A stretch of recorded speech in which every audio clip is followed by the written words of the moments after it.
Hello everyone. Before watching the video, subscribe to our channel and put like to stay up to date with the latest and reliable news from Russian information sources.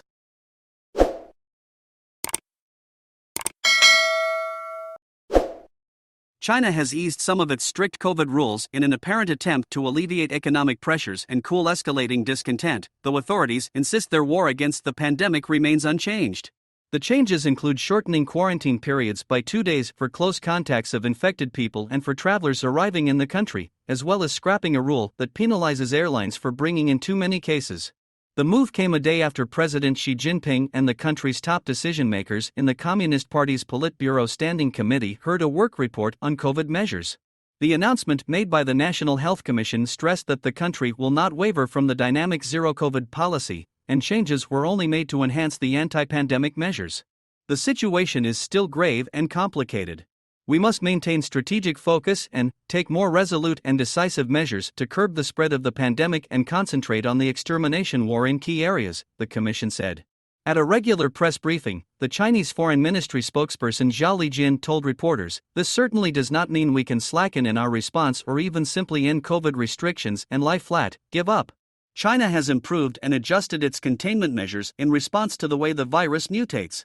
The news was cautiously welcomed by many Chinese people, who are growing increasingly dissatisfied with nearly 3 years of COVID curbs that are hurting the world's second-largest economy. "The excessive measures are most hated by us ordinary folks. I hope the officials will genuinely follow the rules," said one user on the Weibo social media platform. Under the new measures, centralized quarantine times for close contacts and travelers from abroad have been shortened from 7 to 5 days.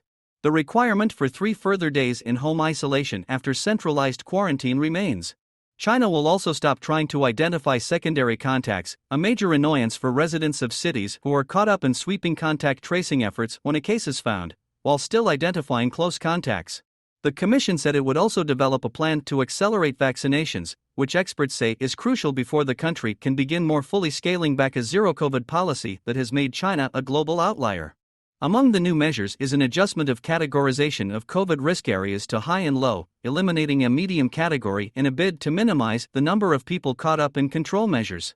The new steps include ending a circuit breaker, under which airlines faced a suspension of flights if they brought in too many COVID-infected passengers, a system that caused frequent cancellations. Still, international flights remain at a small fraction of pre-COVID levels. The easing comes even as case numbers in China have risen to their highest level since April, with record tallies in Beijing and the central city of Guangzhou. Numerous cities have widened localized lockdowns and other measures, including in the southern metropolis of Guangzhou. The country reported 10,729 new cases, and more than 5 million people were confined to their homes in the southern manufacturing hub of Guangzhou and the western megacity of Chongqing. Beijing, where the bulk of its 21 million people are undergoing near-daily testing, has closed parks and imposed other restrictions. Many city schools switched to online classes, hospitals restricted services, and some shops and restaurants were shuttered, with their staff taken to quarantine. Videos on social media showed people in some areas protesting or fighting with police and health workers. Chen Daoyin, a former associate professor at Shanghai University of Political Science and Law, said people should not get over-optimistic as the fundamental tone of the Chinese government has not changed. From the way they stress that one cannot relax and lie flat, we can see that this is a micro-adjustment, not a fundamental change. The government does not think the conditions are there for a full-scale relaxation. From a pessimistic point of view, so long as the virus continues to mutate, I cannot see the government changing its basic policy, he said.